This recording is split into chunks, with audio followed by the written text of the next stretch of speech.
Setiap manusia berhak untuk hidup dengan aman, bebas dari rasa takut. Namun, di tengah kehidupan masyarakat, pelanggaran HAM masih kerap terjadi. Salah satunya ialah kekerasan berbasis gender, khususnya kekerasan seksual. Dalam beberapa tahun terakhir, angka kekerasan seksual terus meningkat. Ironisnya, sebagian besar korban ialah perempuan dan anak yang seharusnya mendapatkan perlindungan. Bahkan, kekerasan justru terjadi di ruang yang paling dianggap aman, seperti di rumah, di sekolah, dan di lingkungan sosial terdekat. Peningkatan angka ini bukan hanya sekedar data saja, melainkan setiap angka yang ada berarti ada hak yang dirampas sehingga menimbulkan trauma yang mendalam. Lonjakan kasus ini membuat kita sadar bahwa kekerasan seksual adalah masalah sosial, kemanusiaan, dan pelanggaran HAM. UPTD PPA Kabupaten Banyumas merupakan dinas yang menangani perlindungan perempuan dan anak. Dalam kasus kekerasan seksual, mereka yang menerima laporan, melakukan pendampingan baik psikologis maupun hukum, serta merujuk korban ke layanan medis jika diperlukan. Selain penanganan, UPTD PPA Kabupaten Banyumas juga melakukan pencegahan melalui sosialisasi, edukasi, dan kampanye di sekolah maupun masyarakat untuk menekan angka kekerasan seksual. Perkenalkan, nama saya Siti Tarwiyang, UPTD PPA Kabupaten Banyumas.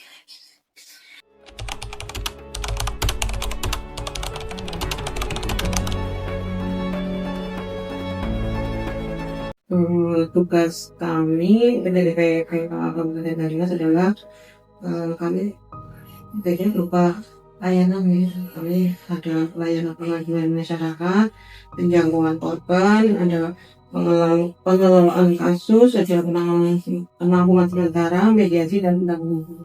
Tentunya kalau kami boleh tahu dalam praktiknya bagaimana sekiranya koordinasi UPTD PPA dengan instansi atau organisasi lain dalam penanganan kekerasan seksual seperti misalnya layanan kesehatan, polisian atau lembaga seksual lainnya. Ya, kami sudah berjejaring dengan polisian, dengan kalau di bidang kesehatan kita dengan Rumah Sakit Margono, dengan pengadilan negeri, dengan Kejaksaan, dengan dinas sosial. Selanjutnya mengenai berdasarkan data terbaru, bagaimana angka kasus kekerasan terhadap perempuan dan anak untuk di Kabupaten Banyumas sendiri, Bu? Ya, untuk sampai dengan November 94 kasus, 90. Itu dari awal tahun. Iya, 2025. Ini kan belum selesai ya, tahun 2025 kan belum selesai. Kalau dibanding dengan tahun kemarin ya mau menurun. Kalau tahun 2024 kan 120 kasus, jadi sampai dengan November sudah 19 sih nggak naik lagi.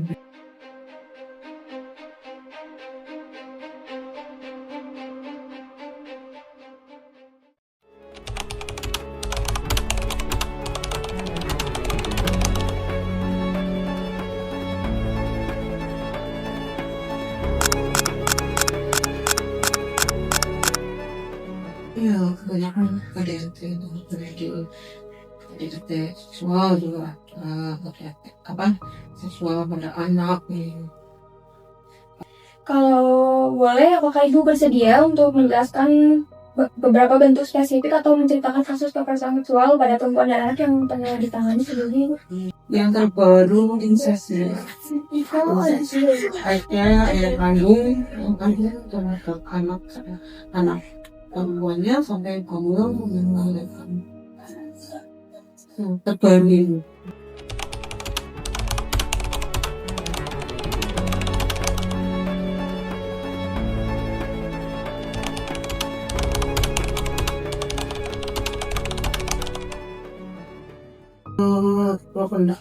Biasanya kan ada pengaduan bisa lewat di sini kan ada nomor layanan, bisa lewat info dulu, bisa datang langsung ke sini, atau kita juga bisa dapat kasus dari Polres. Jadi kalau langsung ke sini ya kita terima pengaduannya, nanti mereka mengisi form, info ada formnya, ceritakan kronologisnya, di asesmen lah ya.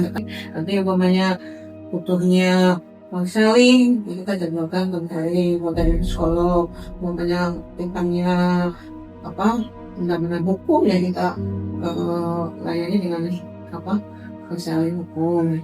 Kemudian bagaimana dengan pendampingan psikologis, kesehatan, hukum, serta shelter atau rumah aman ini? Jadi selama ini kita itu menyesuaikan dengan keputusan keluarga ya. Pada saat ya seperti tadi itu yang dibutuhkan sampai apa psikolog ya kita melakukan kayak itu rumah aman pun itu kita kan ada rumah aman ya. Kalau memang kondisi korban memang butuh secara keamanan mereka tidak ini umpamanya terjadi KDRT umpamanya jadi KDRT di rumah tangganya di pelakunya orang terdekat, nanti mereka kan kondisinya tidak aman ya. kita ini apa dia kan rumah cuma di rumah aman kan ada waktunya ya ada batas waktunya maksimal 14 hari jadi ya apa korban kita amankan sembari proses berjalan gitu.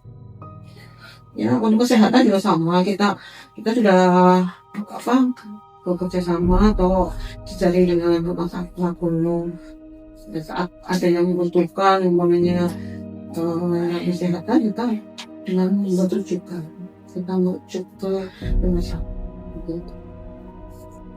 Kemudian terkait tantangan Ibu, apa tantangan-tantangan yang sekiranya dihadapi oleh UPT DPPA dalam menangani kasus kekerasan seksual pada perempuan dan anak di Kabupaten Banyumas ya Ibu?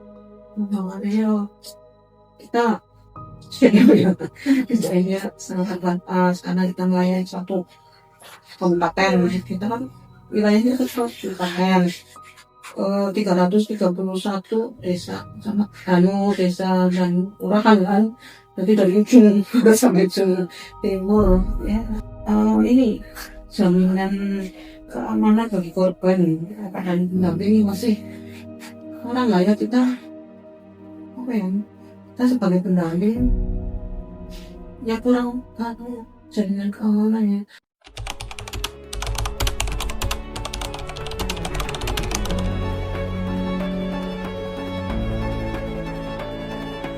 Yang penting apa kami membangun budaya Banyumas yang bebas dari kekerasan, dimana setiap orang berani melindungi dan tidak menutup mata terhadap ketidakadilan dan melapor. Berarti sebetulnya anak muda juga harus ikut peran ya. Jadi namanya ada ini harusnya berani melapor lah jadi. Atau misal memberitahukan ke sekitar bahwa ada UPT DPPA untuk pelayanan kasus kekerasan seksual ini. Untuk ini kan sudah ada program dari pemerintah provinsi, ada kecamatan budaya nantinya. Jadi nanti di tiap kecamatan ada rumah perlindungan perempuan dan anak (RPPH). Jadi untuk mendekatkan, kalau selama ini kan mungkin yang karena belum banyaknya yang mau melapor kan karena mungkin jangkauannya terlalu jauh ya. Namanya dari Lumbir kan bukan yang di kotanya, bisa Lumbir kecamatannya Lumbir, tapi kan di pelosok yang masuk jauh sana yang kita juga kalau penjangkauan kan harus yang kita bayangkan di jalan raya dekat jalan yang gampang mudah jangkau. Iya yang aksesnya jalannya naik kalau jalan dulu gitu. Jadi nanti memang tahun ini sudah ada project kecamatan yang jadi kecamatan berdaya untuk DPPKB-nya itu ada rumah perlindungan perempuan dan anak nantinya dibentuk di nantinya sih seluruh kecamatan harus membentuk, tapi itu kayak proyeknya kan kecamatan. Nah, itu nanti untuk mendekatkan lah di sana, jadi kayak ada kayak ada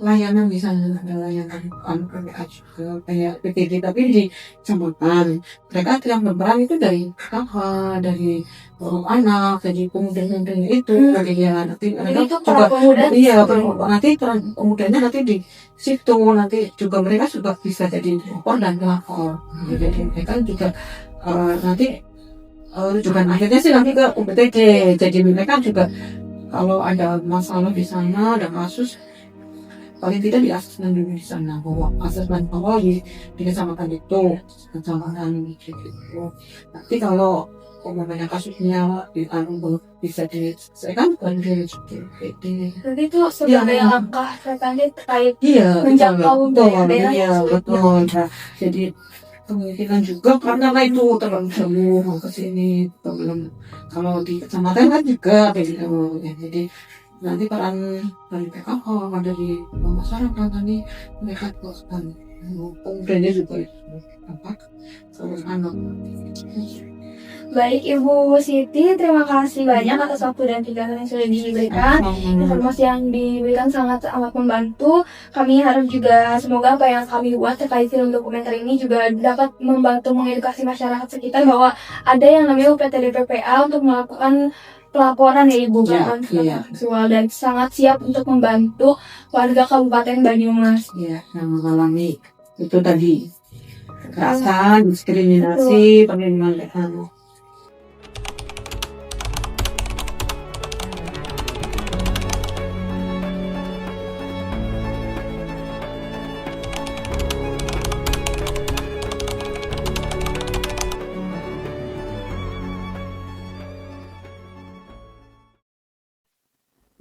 Dari cerita dan penjelasan yang telah kita dengarkan hari ini, jelas, kekerasan seksual bukanlah masalah individu.